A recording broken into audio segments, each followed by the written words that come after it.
Coming to get you, Bobber. Krampus is the 2015 horror movie directed by Michael Dougherty, and it stars Adam Scott, Toni Collette and Alison Tolman. This movie is 5 years old, so as always guys, this is going to be a spoiler review. A boy who has a bad Christmas accidentally summons a festive demon to his family home. Before I watched this film, I didn't know anything about the Krampus folklore. In fact, I still don't know much about it. I know that it's originated in Austria and Germany, and it's basically like an anti-Santa who comes for you if you disrespect Christmas, etc. That's just the basics around it. I know there's more to the folklore than that. The beginning was genius. This shows exactly what Christmas is all about, or exactly what Christmas is like. People moaning, people fighting, people going shopping, not having a good time at all, albeit Christmas Day is brilliant. But the lead up to Christmas for adults is exactly like the beginning of this movie. The cinematography was great. The movie takes place mostly in this house, sometimes outdoors, so the cinematography was good for what it was. I think what I loved about this was the colour palette. It's mostly all blue outside. You get that snow, the dark blue feeling that you're somewhere cold and dark and snowy, but then when you're inside the house it's all nice and warm and Christmassy, and I think that's all due to the colour palette. You've got nice warm colours inside and really cool colours outside, so the cinematography and the colour palettes were beautiful. The acting was great, and I think the acting was surprisingly great because the actors or the cast was comprised mostly of comedy actors, and I think what they'd done well with this one with the casting was the comedy actors were complemented by powerhouse performances or powerhouse actors such as Toni Collette. I like the dynamic of the families. You've got a couple of families in this one. The main family was the nice family.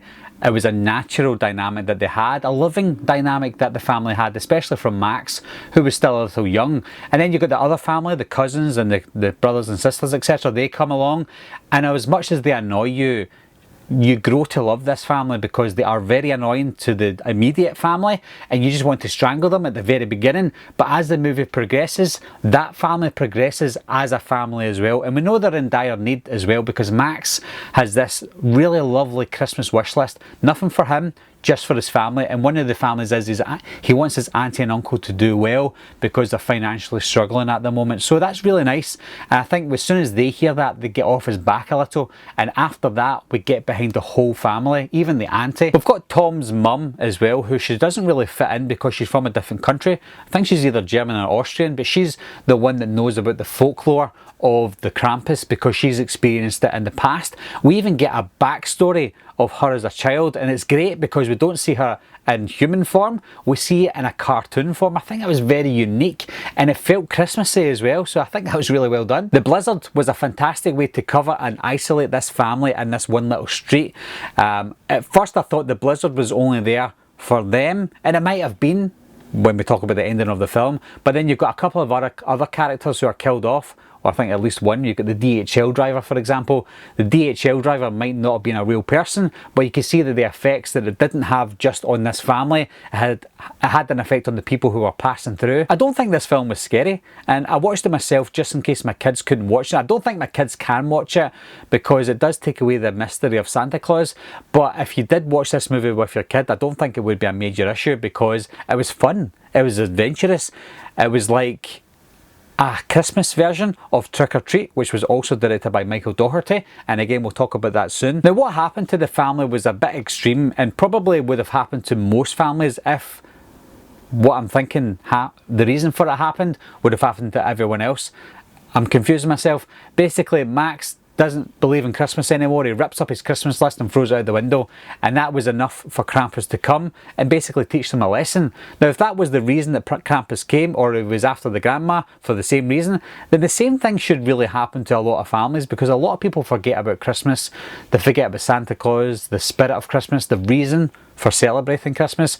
So if that was the reason for it, then I think it was a little extreme with what they'd done with that family, but obviously they had to go somewhere with that story. If I'm being honest, I think I got less interested in this film as the movie progressed, and I think it got more convoluted as the film progressed as well. And what I mean by that is we've got this bad Santa, Krampus, and he's got his little helpers that are coming and doing the killing, but when you see the little elves that come, the Jack-in-a-Box, the big clown, the cookie dough, the cookie men, it took me out of the movie. I know that it was a fun adventure film and it was obviously not realistic, but I think Krampus was enough to be scary than having too many different type of characters come in and try and kill the family. It was okay, but I think we got too many of them. The ending for me was perfect. At first, I think the reason for this is because at first I thought, oh no, because Max woke up and I thought, okay, he's had a dream, or did he have a dream?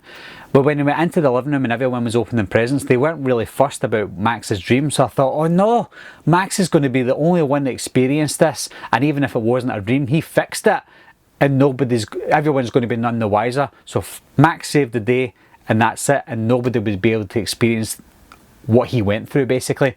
And I thought, oh, that's a shame. But when Max opened his present and it was a little Krampus bell, everybody stopped and looked, and they're like, oh my goodness, it wasn't a dream. So I had a sigh of relief, because we're just seeing it from Max's point of view, but everybody basically woke up with the exact same dream, thinking it was a dream. But when he pulled that out, everyone, including Max, knew that it wasn't a dream.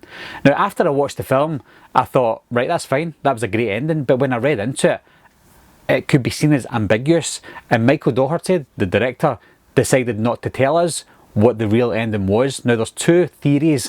One is the one I just mentioned, that it was a dream and everybody had the same dream and now they've learned a lesson. Or it could be that everyone died and they went into the snow globe of Krampus, and that's what Krampus does. He collects the people who don't believe in Christmas anymore, or they don't believe in the Christmas spirit, and as punishment he hides them in this little globe for eternity, so they wake up every morning and live the same day every single day as punishment. But it's not confirmed what ending is true. I think I'm going to side with they woke up and they all learned their lesson. Going back to Trick or Treat that I did mention before, I think what's great about this is Michael Dougherty directed Trick or Treat, a great Halloween themed horror movie, which was fantastic. And he'd done the same again. He decided to do a Christmas themed horror movie, and it was very Christmassy, just as Christmassy as Trick or Treat was Halloweeny. And what I loved about both movies, and I'm sure Michael Dougherty meant this, was for Trick or Treat, if you disrespect Halloween and disrespect Samhain, you will die. And that was the lesson to be learned for Trick or Treat. And it's the exact same for Christmas. If you disrespect Christmas and disrespect the Christmas spirit, you will die. It's perfect. Have you guys seen Krampus? What I'm interested to know is, I know there's a lot of Krampus movies out there before and after this version of Krampus came out. This is the only one I've seen. But let me know down below if you like this movie first of all, obviously. And let me know if there's any other Christmas or Krampus themed Christmas movies that I should check out. As always guys, thanks a lot for watching again. Thanks for subscribing. I'll see you soon. Bye bye.